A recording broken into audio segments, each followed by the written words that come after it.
photography news, and wedding photo questions.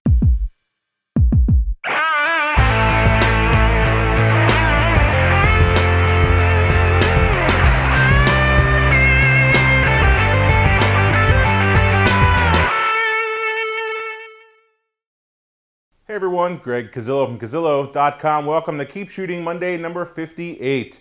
The February photo assignment is long exposure. Your photo must have at least an exposure of 1 second, be posted to the forum by March 7th at 5 p.m. Eastern. There are no other restrictions, so have at it. There was a bunch of news and products this week from CP+. The big things were a couple of interviews. DP Review has interviews with Nikon and Sigma, as well as a video look inside of Sigma's lens factory.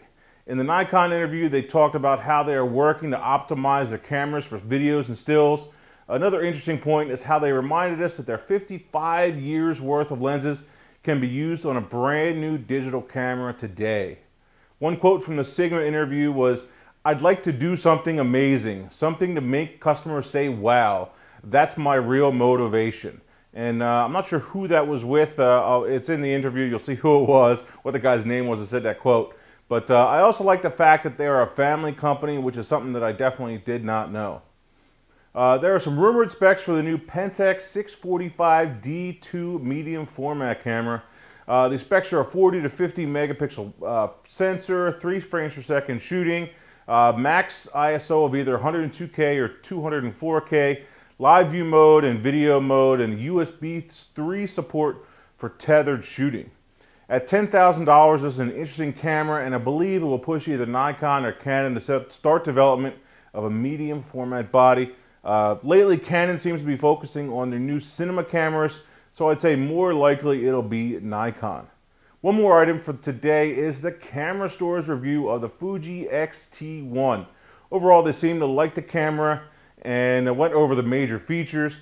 Their recommendation is if you are a compact system shooter, then it might be a good solution for you. Next up, a couple of Cazillion questions. In Camera Raw and Lightroom, what's the difference between lights and highlights? There's actually a very easy reminder that actually shows you what the difference is and what part of the image is being affected by these different sliders between your exposure, your lights, your highlights, your shadows, and your whites. Now, we'll start on the light side since that's what you're asking about. Your highlights are your first, like, say, 10%, your brightest 10% of the image, as seen by this first one. You get that tiny little, slightly grayed area when you hover over the slider in your histogram there, and so it gives you that little indication. The next one is your lights. That's about the next 20%. Then on the other end of the scale, you have your shadows, which are the darkest, not quite the darkest 20%, but the very darkest are your blacks, and that's that darkest 10%. And then the next one up there is your shadows, which is that next up, say, 20%. Now, in the middle there, you're really going to use your exposure slider to adjust that, and it's all about how you want to present the image. Does you want it to be darker? Do you want it to be lighter? For the most part, you want your histogram to be pushed over to the right-hand side, unless you want it to be a little bit moody or a little bit more contrasty. Then it's a matter of just what you like and what you want it to be. But for the most part, you definitely want to push that histogram over to the right side. I have a really old video which I've been meaning to redo here, and I'm hoping to get to that pretty soon, about histograms, but it's still a really good one, a lot of great information. So if you don't use your histogram, you need some additional information on using it, check out this video. Hi Greg, could you do a video on the printing side of things and who chooses how many images, sizes, and how much it all costs? Well, this is referring to wedding photography. There's a lot of questions in here that I thought I would kind of break down. To answer that first question, it depends on you. What do you want to sell? How much do you want to sell it for? Where do you want to place your work in the market? Do you want to be the really cheap guy, or do you want to be the really expensive guy? That all depends on a lot of factors, and that's something that you need to figure out for yourself. Next question, I don't get when or how much to charge for prints, etc. Well, you kind of need to go backwards, and this is what I recommend in my ebook on pricing, is go backwards. Start out by figuring out what you want your average sale to be, and then start breaking everything down between how much you charge for the day, for your albums, for your individual prints, and then work down the line. If you already have a set of pricing for, say, your event photography, I do recommend charging a different price for your wedding prints, separate from your, say, events or portraits or that kind of thing. Typically your wedding prints are going to be more expensive.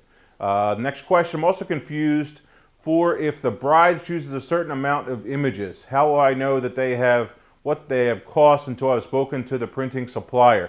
Well, this is something you're going to need to research. Figure out who you want to work with, what company. Is it a company like Miller's or MPix, or is it a local lab where you can be printing on your own? Figure out what your costs are. These are all things that you need to do in a normal business situation, say in a business plan or in a marketing plan. You need to figure all this stuff out. You've got to know what your costs are. And then put a price on it.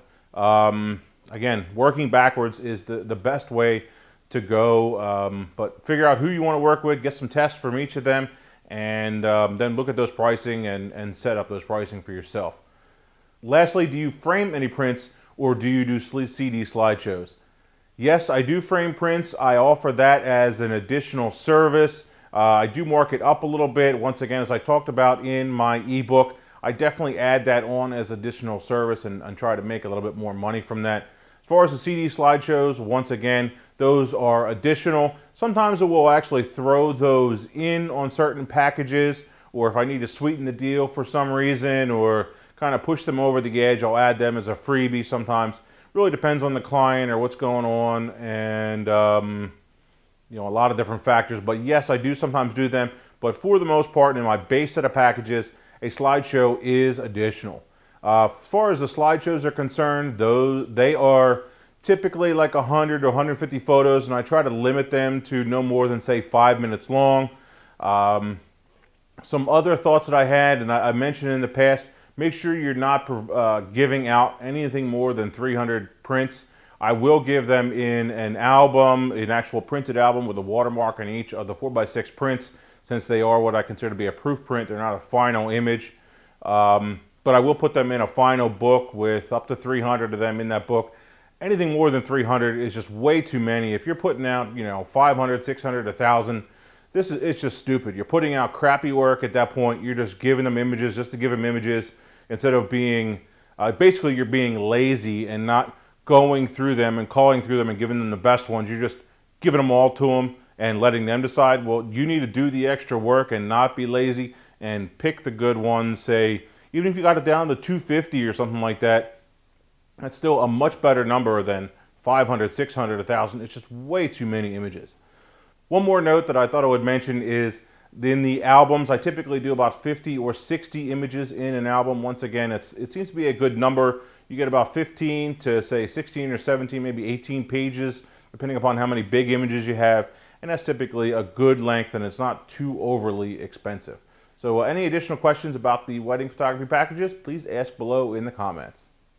I thought I would leave you today with this set of slideshows by Photodex. They put together a really good collection of different wedding photography slideshows.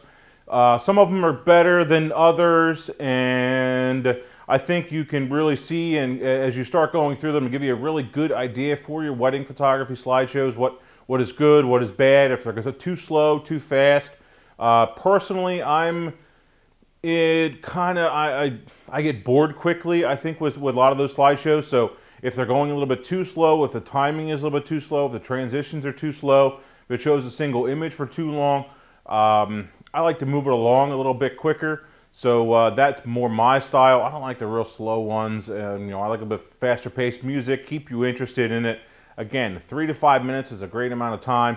But check out this playlist. There's a lot of really good ones in here.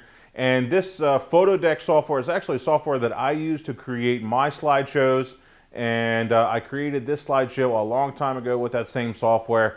And works out good. I really do like it. It works out very well. Very happy with the software overall. Import your images, add your music, and it pretty much works itself out. And it's a very good software. I like it a lot. So I think that is it for today. Greg Cazillo, Cazillo.com. Thanks, guys. Keep shooting.